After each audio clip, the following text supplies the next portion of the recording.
losing my mind. Is everybody in the world blind? Please, Lord, give me a sign, a sign. I feel like I'm losing my mind. Is everybody in the world blind? Please, Lord, give me a sign, a sign. I wanna be the greatest. Everybody on the fake shit. I look around and feel like everybody is the fakest. I make this every day and I'm impatient, hoping one day I blow up from the basement. Statement, the top is so vacant. I don't hear shit that I think is amazing. Waiting for my day when I'm playing sold out shows for 1,000 faces. Hey, give me that crown, get in my way and to be put down. It ain't your place, all this my town. If I want that shit, then I'll get it right now. I'm losing it, the noose it fits, I'm losing shit. A stupid myth, you choose to live or choose to dip. You choose to fight or lose your grip and lose a gift. I feel like I'm losing my mind. Is everybody in the world blind? Please, Lord, give me a sign, a sign. I feel like I'm losing my mind. Is everybody in the world blind? What's going on, everybody?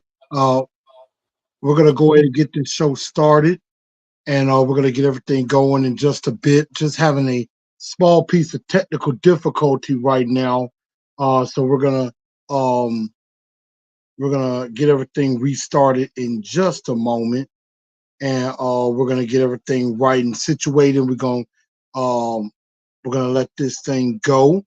And we're gonna get everything going in just a minute. We're gonna talk about the Indianapolis Colts and get ready for this game on Sunday and how the Tennessee Titans can get to 5-7 and maybe find a way. They might actually find a way to get back in the playoff hunt. So we're going to definitely get that started. As y'all see on the graphic, we're definitely talking about, you got Big Jeff who had a big game. And as you notice, Jonathan Taylor in the graphic, he will be out for this game. And so we're definitely going to get ready to talk about all of that and talk about that and more. And in less than 60 seconds, and I'm getting my computer restarted so that we can definitely get everything going on my laptop. But until then, I'm on my phone, and we're going to definitely keep the show going. So 60 seconds, we're going to get the show started. Hope you can still go. I never ran, said no, man, I still go. Go, go, go, go. Go, go, go, go, go, go, go, go, go, go,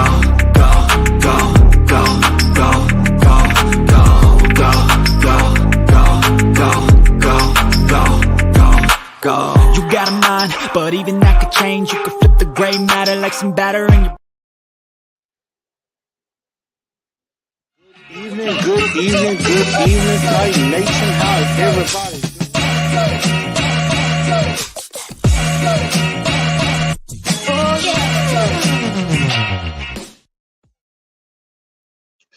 What's going on, Titan Nation? How's everybody doing? And welcome into TNT Tonight. I'm your host, Chris, a.k.a. Blue Enforcer, and we're going to have a very fun episode for you on this evening. Just right now working on, of course, getting my computer back up. And once I get everything up there, then I'm going to make sure I share this show out. But if y'all could do me a favor, help me out by sharing this show out to everybody. Let everybody know on all of the Titan groups, whether it be on Facebook, Instagram, or Twitter. Let them know they can come on in and join us for TNT Tonight. Definitely go ahead and do that for me. And I would very much appreciate that. And we're definitely going to get everything going there. So definitely make sure you share this show out to everybody. And also make sure you follow, whether it be on Facebook, Instagram, or Twitter X. So definitely make sure y'all follow me there. And we're going to definitely try to have a very good show on this Wednesday night as we get ready to talk about the Indianapolis Colts. And we're going to get ready to talk about this game and get ready to see if we could get to 5-7. And you never know. Titans might actually be, in the playoff mix. which is a bit crazy. And I can't believe I'm actually saying that right now. But as y'all can see, I think I'm getting myself actually on my computer screen now.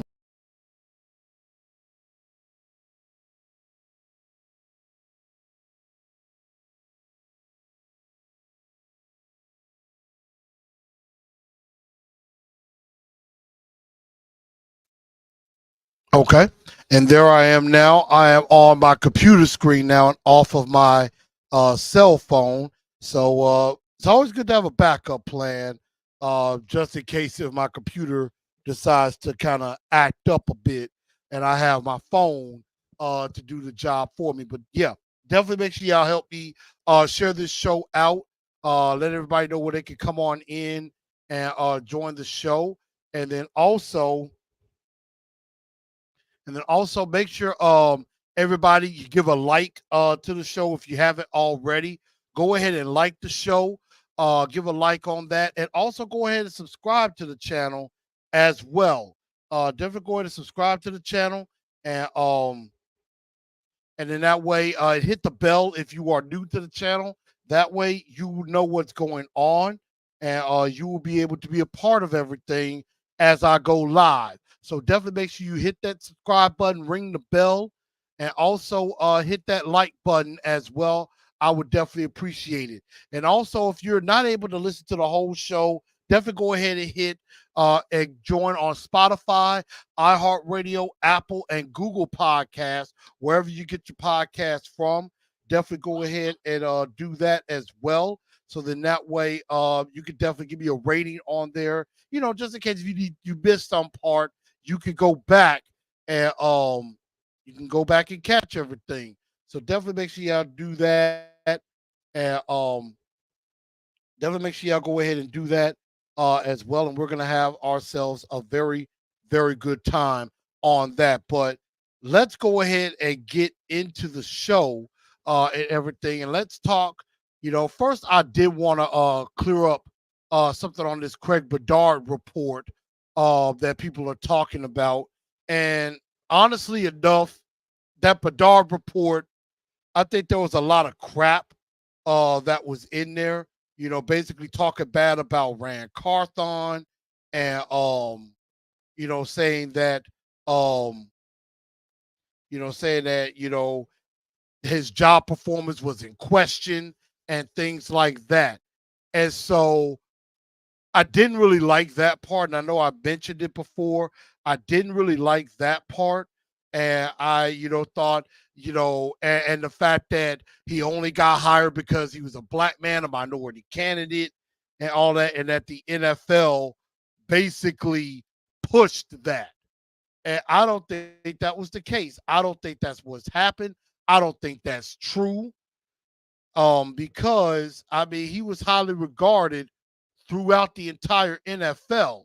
So, you know, a lot of people were high on him and things like that. So I didn't really like um the slandering of Rand Carthon when it comes to that. So I really didn't appreciate that at all. Um when it comes to Rand Carthon on that. Now, I do think there is a bit of a rift between Rand Carthon and Mike Vrabel. I do believe that. I do think there may be a little tension because, as some have said, this was a shotgun marriage. This was kind of a arranged, forced marriage. You know, Amy Adams Strong hired Rand Carthon and already had Mike Vrabel as coach. And pretty much, whoever was the general manager had to kind of accept that Rand Carthon, that Mike Vrabel was the head coach. And so, Rand took the job. I mean, hey, it's an opportunity. And after that, obviously comes in and says, I'm here to help Vrabel and, help him get him what he needs and things like that. So clearly, Vrabel is calling the shots. But I just heard on Stillman and Company a little bit of Jason Fitz, who formerly was on 102.5 The Game. And Now, I probably will be taking this out of context because I didn't hear everything. But at that last instance, I did hear where he basically said, in his honest opinion, and he's at ESPN, so he would have, he would know some people that know some stuff, that he feels there's a pretty good chance Rand and Mike Vrabel are not together next year. And he feels there's about a 25% max chance that Mike Vrabel returns as head coach of the Tennessee Titans. And I was like, whoa, is he really serious? Like, I mean, I wasn't expecting that. And but it's not out of the realm of possibility because we know Mike Vrabel is the type, it's his way or the highway, that, is what he says goes. And if you don't do it his way, he is not gonna be a fan of you and things like that. So that is I mean, it's major, you know? And so I mean, there is a pretty good chance, that Mike Vrabel could very well be gone next season, even if the Titans do well, because Brad Carthon, I think in his mind, is going to eventually want his own guy. He's going to want his own coach. So it's going to be very interesting to see how all of that turns out. And it's going to be very interesting to see how all of this ends up, going forward. But again, I might have taken it out of context because I didn't hear the whole interview. So, make of that what you will, when it comes to that. But again, I don't see this ending well. I think this is exactly going to be like a Mike Mularkey situation. No coach wants to be dictated on what he needs to do. And obviously some changes are going to need to be made. And I don't know if Mike Vrabel is going to want to make those changes. He's going to feel as if, he's going to feel his guys are the right guys and that, he's not going to want to change. We know Vrabel is stubborn. We know Vrabel likes his things his way, and he's not going to let anybody tell him different. So I don't think this is going to work out. I think it's going to be a situation like Mike Mularkey. You get rid of these guys or you're gone. And I think, like Mayo Man said, I think he's going to the Patriots. And the Patriots going to have to give up quite a bit of draft capital. And this is what I would do in that situation. If I'm the Tennessee Titans, if the Patriots want Mike Vrabel so bad, and you're not, first of all, I'm going to put out there, I want that number 3 pick. 9 times out of 10, they're not going to give it up. And I'm going to say, I will come with a counter offer. So you don't want to give up the number 3 pick this year. We'll either do a pick swap where I get that higher pick, you get the lower pick, and you give me a number 1 next year, and you throw in a couple of 2s. If they do that, I'll probably be okay with the move. You give me 2 1s, we swap, I get the higher pick, you get the lower pick, I get a number 1 from you next year, and I get 2 number 2s, a 2 this year, a 2 next year. Maybe I'd see if I squeeze a 3 out of them as well, but I would at least do that. Anything other than that, I'm gonna wait till they hire Gerard Mayo, then fire him, or hey, somebody else might want him. Because there might be other teams out there willing to trade for a coach. And y'all excuse me, I'm sharing this show out, which I hope y'all are doing the same, and helping the algorithm.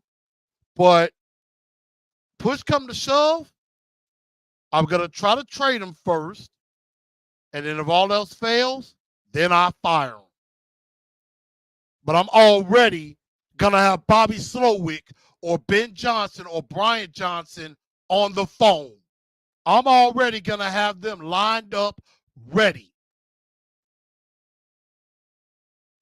So that's what I would do. That's what I would do.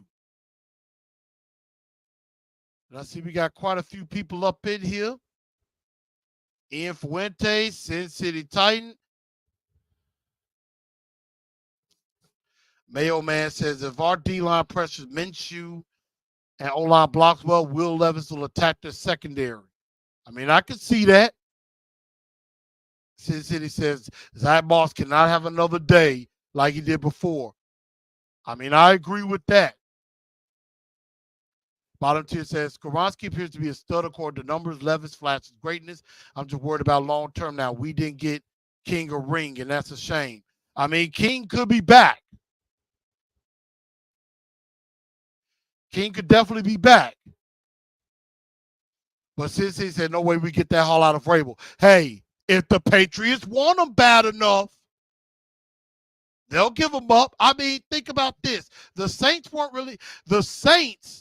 got, I'm trying to think, what did the Saints get for Sean Payton? And remember, Sean Payton was out a year. Sean Payton was out a year. Didn't coach football for like a year or so, and they still got a pretty nice haul. I want to say they got a first. I'm trying to see.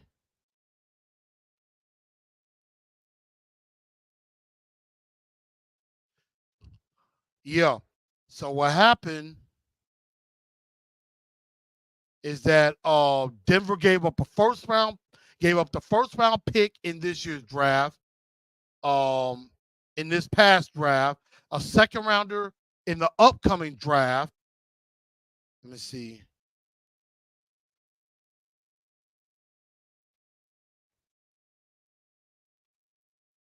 Yeah, they got a first and a second. They got a first in that draft and a second in 24. And all they did was swap between second and third round. You could probably get, and that's from somebody who didn't coach for a year. So you could get a little bit more. M-Dub, welcome to the show, man. Good to see you. Welcome in. Eugene Drummer Boy says, Vrabel stand. I hope not. C-Dub, what's going on? Hopefully, we agree to disagree, but we good. But we definitely going to find out because, I mean, again, shotgun marriages don't usually tend to work. They tend to fail, and they tend to slap you right in the face. But we're going to find out. I know Miss Amy love her some Mike Vrabel, but that doesn't mean Rand Carthon does. That doesn't mean Rand Carthon does. So, John Boy said, we know you hate him. As a man, I really don't have nothing to say. As a coach, I'm not a fan. And that's just the truth. That's just the truth. So, that's that on that. But let's talk about some other things that are going on as far as this team. And, we got the victory over the Carolina Panthers, 17-10, 4-7. And I'm going to do something a little differently. We're going to go stock up, stock down first. And then we'll do the two-tone blue star of the week and dunce of the day. But let's start.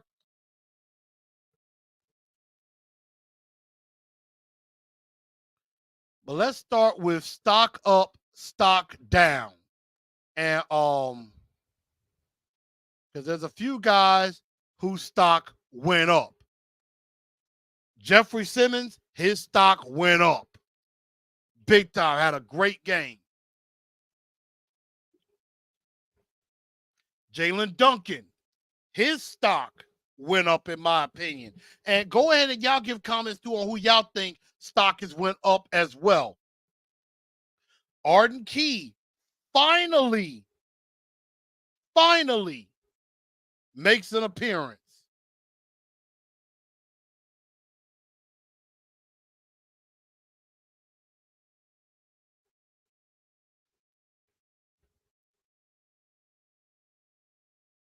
And then also, Danico Autry. And congratulations to Danico Autry, first Titan since Javon Curse to have 3 straight years of at least 8 or more sacks.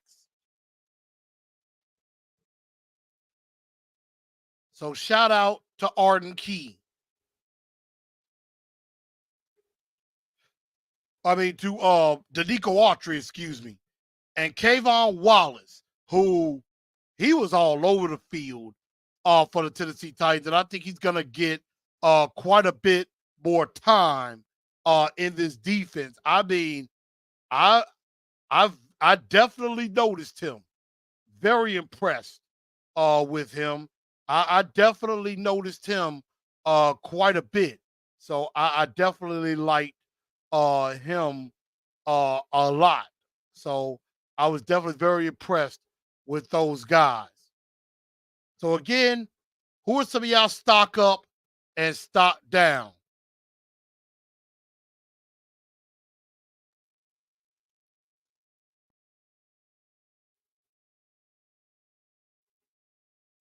Let's see. Wonder if any 49er coordinator will be interested in working with Rand again as our head coach. Bobby Slowick in Houston. That's the guy. Taylor out with a weird thumb injury. We're definitely going to get to that. Now, I definitely agree. Congratulations to Ryan Stonehouse, by the way, AFC Special Team Player of the Week. Clay says Simmons had his best game. How about Autry Sunday? Definitely.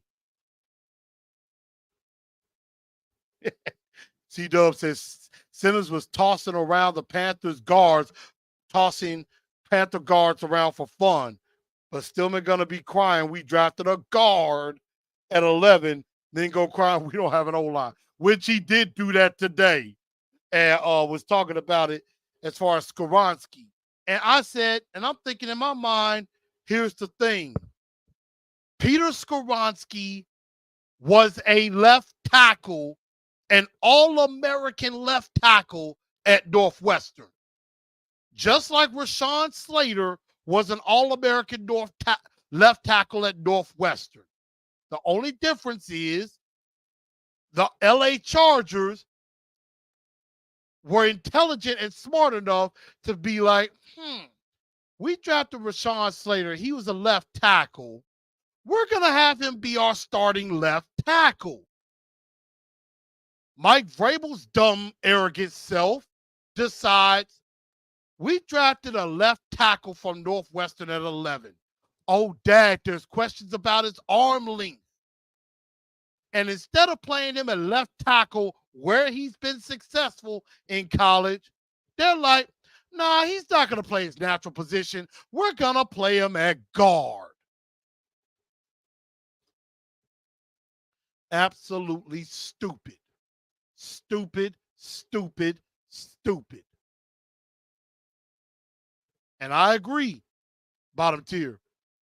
Carolina's O-line is worse than ours. Carolina's O-line is definitely worse than ours. There is no doubts about that. But these are the guys who I feel their stock is up. Donzel says, I'm so over Vrabel. Now, I did put Derrick Henry in there because Derrick Henry's stock is always up. Always up. No need. But now you got to look at some stock down. Mike Vrabel's stock will always be down for me.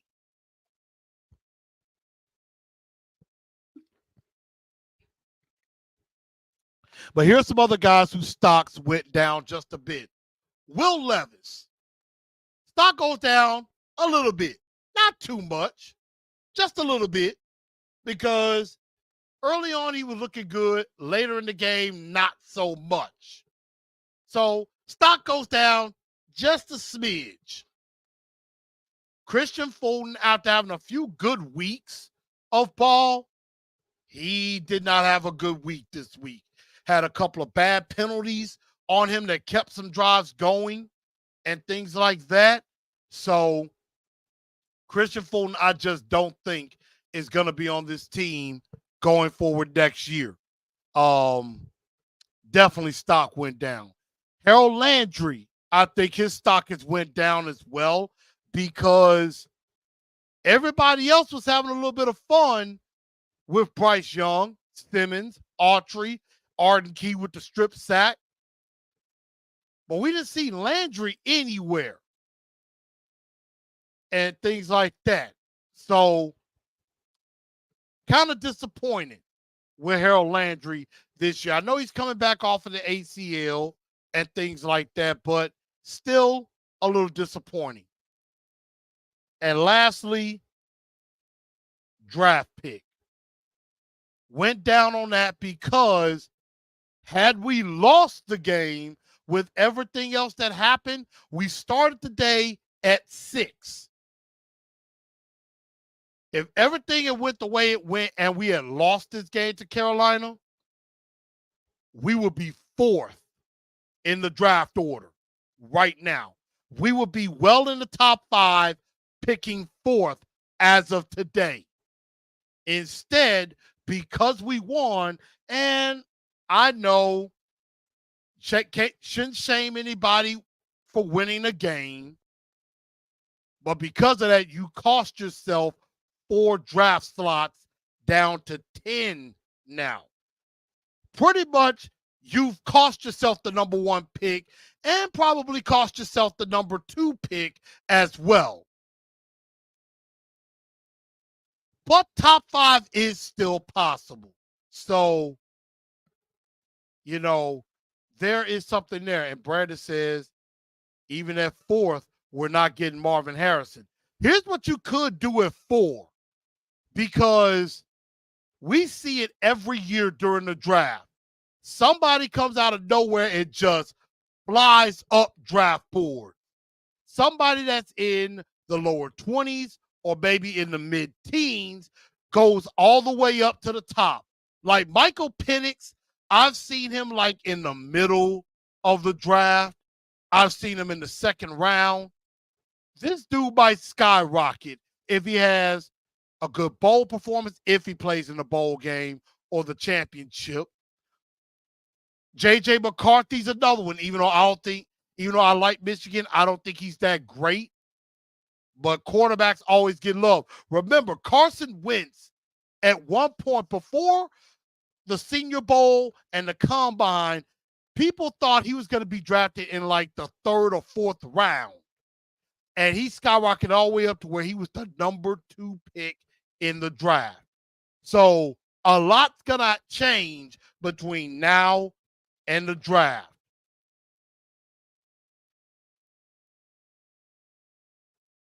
Brandon said, you must have forgotten the Bears got 2 picks. No, of course I haven't forgotten. The Bears are in great position.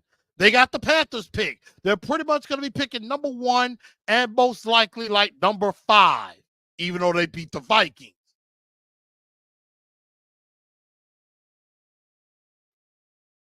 So we're definitely going to see what's going on. C-Dub says Skoronski is a better run blocker than Slater. He will be a much better left guard than Slater could ever be. Slater's skill set perfect for left tackle minus short arms. Him and Skoronski are not the same player. I get that, but they both played the same position. They both played the same position. They were both left tackles, and both were All-Americans. Skoronski I think, could be a good left tackle. And I think that's where he belongs. But, of course, Ray Bum thinks he knows everything and decided to put him at guard. And Brandon, I appreciate you letting me get that dub this week. I appreciate that very, very much. As I told you, I was going to win. I told you I was going to win. So 8-4 in my fantasy league. I'm only 2 games out of first. So with a couple of games left, I'm still going to win my league. I'm coming for the crown.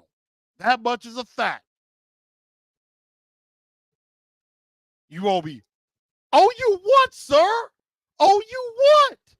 I won fair and square. Don't be saying I owe you something.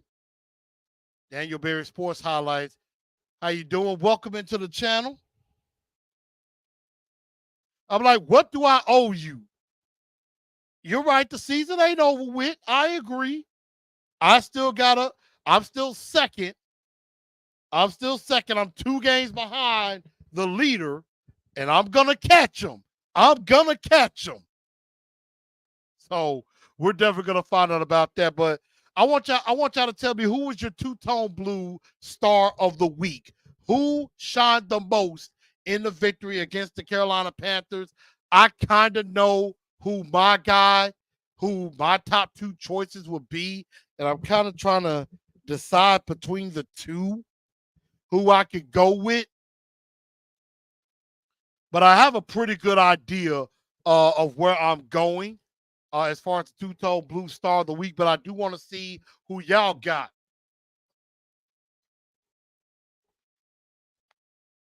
Got to keep drinking high-quality H2O.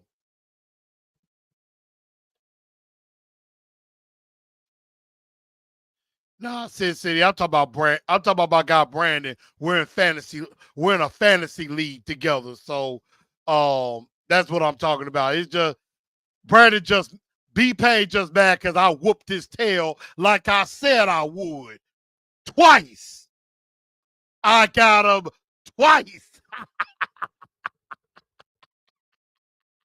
I gotta have some fun. B-Pain, you know I love you, bro. Blue Fire, my brother. But I had to do it. Let me take a look at some of y'all comments. Bottom tier says 98. D09 says R and Key. B-Pain going with Autry. Yeah, Keon just giving some love. I love where some of y'all are going. And I would agree. I think the answer that I'm going for is on the defensive side of the ball. And I'm not going to hold it up very long. I will definitely say the two-tone blue star of the week. It's got to be Big Jeff. Honorable mention definitely goes to Arden Key because he finally showed up. Danico Autry has been very consistent. So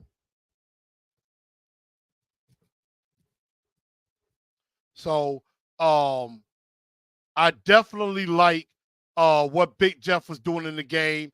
And, you know, Big Jeff is definitely he ain't an issue.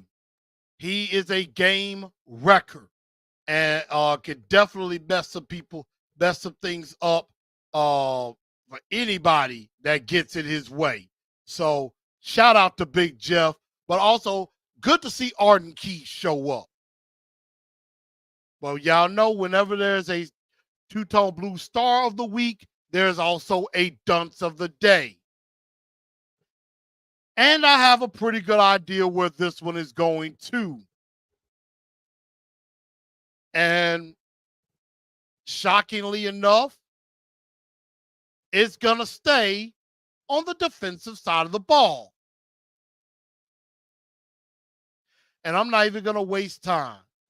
It's Christian Fulton. Christian Fulton, I just don't think is that good. And you know, Christian Fulton, I think, you know, is I mean, I think Christian Fulton is, I mean, he's a good player, just not a great player. I think he's decent, but he's not consistent. He's not consistent at all in his game. And, you know, with him being a high second round pick, I expected better. And just when it looked like he was taking, you know, some steps forward, he ended up taking a step back. And that's not good. So I mean, that definitely makes it so that corner could definitely be a big need. So done to the day, Christian Fulton. But now let's take a look. Let's move on now and talk about the Indianapolis Colts, because they're coming to town. They're coming to town Sunday, big divisional match. They're coming off of a victory over. They're coming off of a victory over the Tampa Bay Buccaneers, 27-20. They're at 6-5. They're currently sitting in the 7th wild card spot right now. And offensively, they're actually in the middle. 8th in points per game, 15th in total yards, 11th in running the ball, and 18th in passing the ball, led by Zach Moss, 672 yards, 5 touchdowns, averaging 4.8 yards a carry. And as we all know, he ran roughshod all over us in the first meeting that the Colts won 23-16. On the other side, their defense is a little suspect. 27th in points allowed, 24th in total yards, 24th best defense, 26th against the run, 17th against the pass. Although Zaire Franklin is balling out.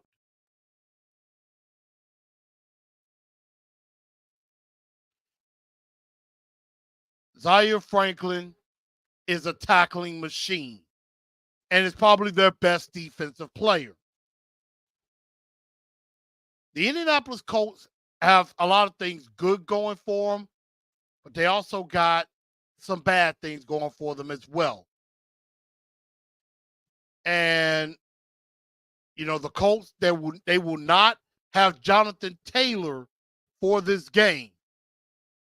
So Jonathan Taylor not going to be available to go. And so that's going to, you're going to see more of Zach Moss, which might be a problem for the Tennessee Titans because Zach Moss is pretty good. And you may see a little bit of Trey Sermon as well. So we got to be mindful of that. A couple of good backs. Which makes me ask the question, my Blue Enforcer 4 points to victory. How can the Tennessee Titans get a win, finally get a win in this divisional matchup? Because we know the Colts like to play that cover 2. And we're going to be playing Gardner Minshew for the second time. And we know Gardner Minshew has tended to have some good luck against the Tennessee Titans in the past, which I'm actually trying to find a record. Gardner Minshew is 3-2 against the Tennessee Titans, which I should say 4-2.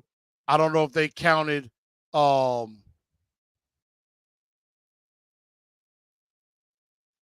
okay, they did count the game earlier this year. Yeah, Gardner Minshew's won 2 in a row against the Tennessee Titans. And Gardner Minshew has been recently the Titans' kryptonite. He's been a guy that's found a way to be successful against the Tennessee Titans. He's found a way to do some good.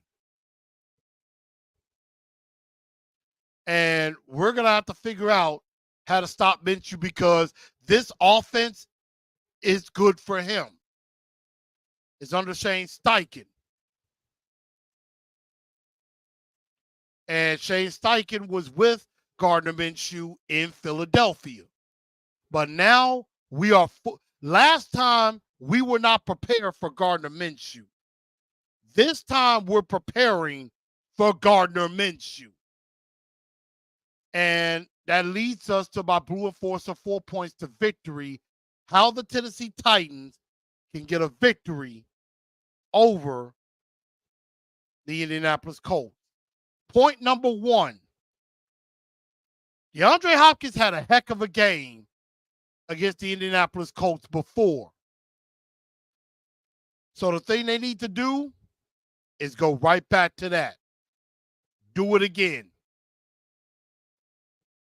They need to go back to DeAndre Hopkins, hit him early, hit him often.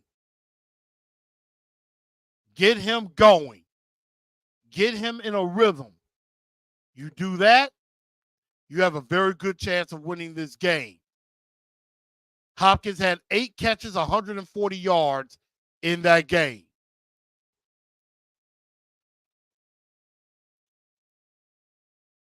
So definitely get D-Hop going. Number 2, and this is mainly for the offensive line, get to the second level. And that means making sure the offensive line, you start with your doubles, veer off to the linebackers, make sure Zaire Franklin gets covered up.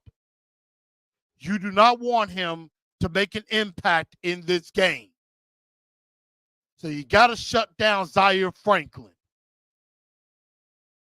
But also at the same time, this is a very potent pass rush as well. So you're going to have to be on your P's and Q's. You know, you got a DeForest Buckner. Now they don't have Shaq Leonard. But you still got guys like Samson Ebukam, who is very good. Kwity Paye is coming back into the fold. Deo Adebayingo. You got to be curious of those guys because these guys like getting after the quarterback. So you got to get to the next level and really push against this defensive line and give Derrick Henry some room to operate. Derrick Henry didn't have a lot of room to operate the last time. 13 carries, 43 yards. Number 3, don't get mossed again. Zach Moss ran all over you. 165 yards, 2 touchdowns on 23 carries.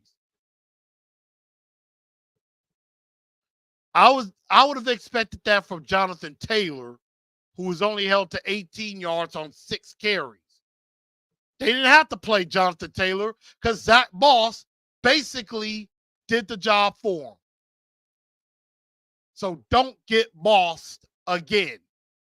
But run defense has gotten better in the last few weeks for the Tennessee Titans. I'll give them that. And then last but not least, don't let Minshew Mania run wild. Don't let Minshew Mania run wild. Gardner Minshew looked really good at times against the Tampa Bay Buccaneers. And, you know, he was able to find Pittman and Alec Pierce. And he found Bo Alley Cox on an open pass and things like that. Gardner Minshew threw for 251 yards in that game against Tampa Bay. 24-41.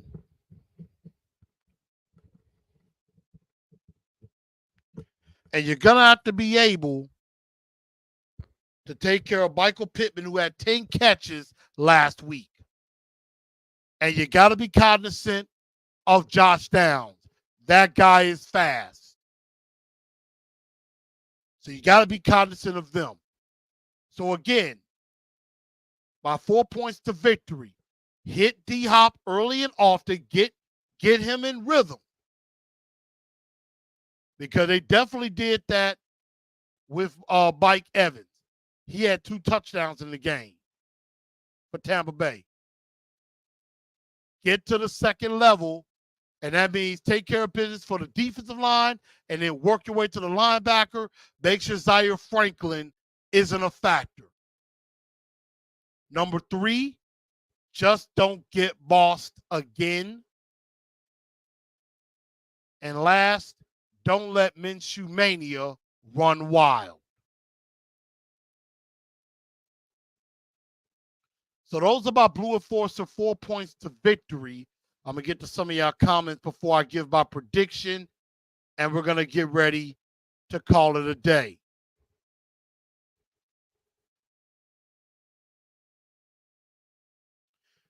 Shane Steichen is undefeated. He won his only matchup against us. Politician says Zach Moss ain't got no business putting up those stats. True. And C-Dub says Tart was out the last time we faced him. And that is very true. Tier Tart was out the last time. C-Dub says I will put Sean Murphy Bunting on Pittman. That is a good idea. But then that means you're leaving Fulton on Josh Downs, and that could be a problem. So, what is my prediction? I know I've been the type that says tank for a draft pick, that the season is over. Titans are done. I've said that. But why do I have the feeling the Titans are going to find a way to win this game? 24-20 is my pick. And I will say this, I applaud a lot of you that still believe, that still think the Tennessee Titans have a chance to make the playoffs. But are you kidding me? Again, I do think a lot of people got a little bit too happy with the victory over the Carolina Panthers, because I really do think that game gave a lot of fans a lot of false hope, because now there are a lot of Titan fans that believe, well, we beat the Panthers, we're going to get back in the playoff hunt. We got a chance. We're going to go 10-7. We going to win out. And I understand that glowing optimism, and I can respect it. But at the same time, don't get caught up in that victory. Because the problem is we're about to face a lot more good teams now the rest of the way. Every team we face from now on have winning records or in the hunt. Colts in the 7th spot. Miami leading the AFC right now, if I'm not mistaken. And if they're not, they're right there. Miami's leading the division. We got to face 2 more division leaders in Miami and Jacksonville. We also got to face teams that are really in the hunt or are in playoff spots at this moment. The Colts, the Texans are in the hunt. We have 1 more NFC game left, and Seattle is in the hunt at 6-5. All those teams have winning records. It's not going to be easy for the Tennessee Titans to win. I do think they somehow find a way to pull this one off. Amar says, when are you going back on Stevie Ray TV? I may have to have him on the show. I may have to have him on the show. I think I might try to reach out and do that. I'm going to see if I can get Booker T too. T-Dub says, I think sometimes only thing a team needs is a win no matter how it comes by scratching and clawing, and they got it. I think it's good for their confidence now. I don't think they'll reach the playoff. I don't think they're reaching the playoffs either. This might be the last time the Titans win a game. Might be. And this game is probably one of their last sure victories. Sure chances at victory. Because you're not beating Miami next Monday night. You might as well get that out your system right now. We ain't beating Miami on Monday night. We'll be lucky if we're within 2 touchdowns. Houston, I don't know if we beat them. Not even once. Jacksonville may still have the division or the number 1 seed to play for, because right now, Jacksonville is in the number 1 seed spot right now. Like I'm telling y'all, if the playoffs ended today, well, right now, Baltimore would be the number 1 seed. Jacksonville is 3. But they're like a half game out of their number 1 seed.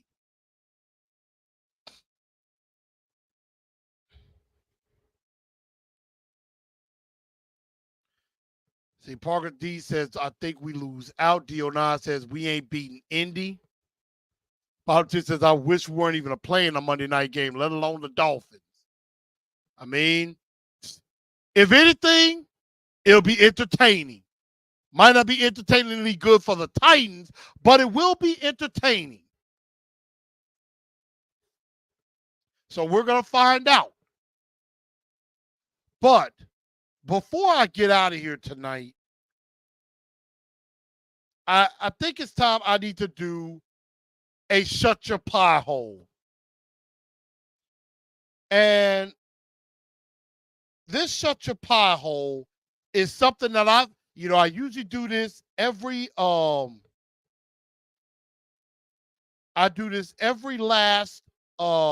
Wednesday of the month.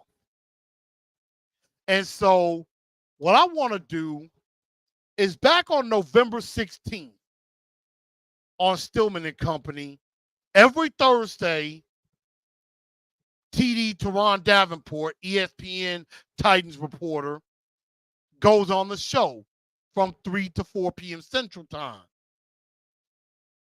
And all of y'all know how much respect I have for TD. How much I respect him, admire him, and he's a mentor. He's a mentor to me. And I owe a lot of what I'm doing right now to Teron Davenport. I owe a lot to that man. Because that man has helped me throughout my career. Has helped me throughout this. And has been a good source. Has been good at advising me on things. And one thing I also appreciate, one, his bow tie game has always been on point. And two, I respect that man for the fact that he always gives me some good nuggets. And sometimes he's even willing to tell me things I don't want to hear. But I know he's telling the truth and he's actually trying to help me in being a journalist. So for that, TD, I thank you, my friend. But I was listening to Stillman and Company on November the 16th. And what I did not appreciate was there was, I think, a press conference. I think Vrabel spoke or something like that. And TD, asked a couple of questions or whatever. And then later that day, he was on Stillman and Company. and some ignorant fools called in on the show, basically trying to disrespect him, talk about, well, he's a Vrabel apologist, he's a Vrabel yes man, and he's doesn't do his job or anything like that. And TD was ticked off, and rightfully so. I would be ticked off too if somebody tried to tell me that I'm not doing my job well when I know I am, and that, I'm doing everything I'm supposed to do professionally and correct. And somebody who doesn't do the same job want to come out and try to criticize me on what I'm doing. I would be a little upset too. If I'm going to be criticized, I would rather be criticized by somebody in the same field as me. Now, here on this show, y'all know if I am wrong, yeah, call me out on it. But I'm not, but at the same time, a lot of you do that respectfully. This dude basically tried to say, well, you shouldn't be doing your job. You should be doing your job better, and you're just a yes man. And like, why do you have these guys? And trying to talk to Jerry, like, why do you have these guys like TD come on and just basically don't know what they're talking about and all this? I'm like, first of all, for all those idiots, they need to shut their damn pie hole. If there's one person who truly in the media knows what the hell he's doing, it's Teron Davenport. That dude knows what the hell he's doing. And I got love for Teresa Walker as well. She's helped me as well. Even though there are times me and Miss Teresa disagree, at the same time, I respect that woman's professional work.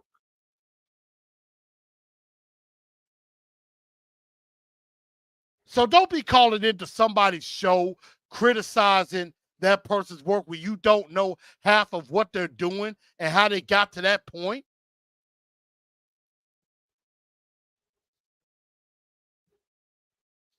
And I will defend TD against anybody.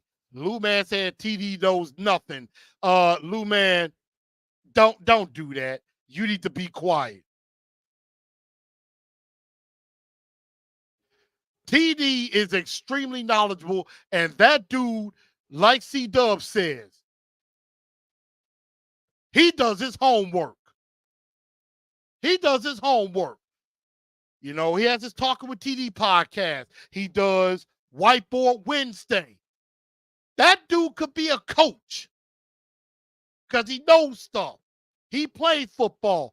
There's some things in the game he could teach me, and it still is.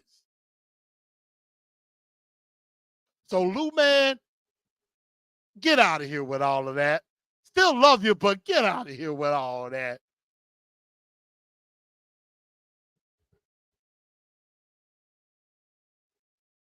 So that's that on that. If you're going to criticize somebody, you better come with some facts. If you ain't got no facts, you just need to be quiet, because you're only going to make yourself look stupid at the end of the day. But everybody, that's going to just about do it for tonight's show. I thank everybody for tuning in to TNT tonight. I hope everybody has a very good rest of your Wednesday. And Bottom Tier says Amy wants to win. I'll never question that. I heard how hungry she was on OTP.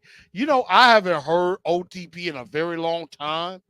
But I know she was excited about that.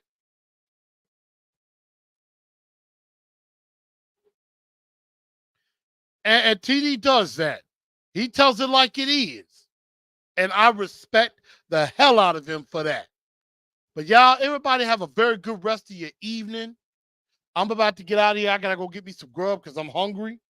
Again, make sure y'all like this show if you haven't already. Every last one of y'all listening right now, hit that like button. If you don't, I'm going to get you. I'm going to get you. And if you haven't subscribed to the channel, go ahead and subscribe and ring that bell. And then also, of course, download Spotify, iHeartRadio, Google, and Apple Podcasts. Y'all have a very good rest of your evening and tighten up, because that's all we know how to do. Night, y'all.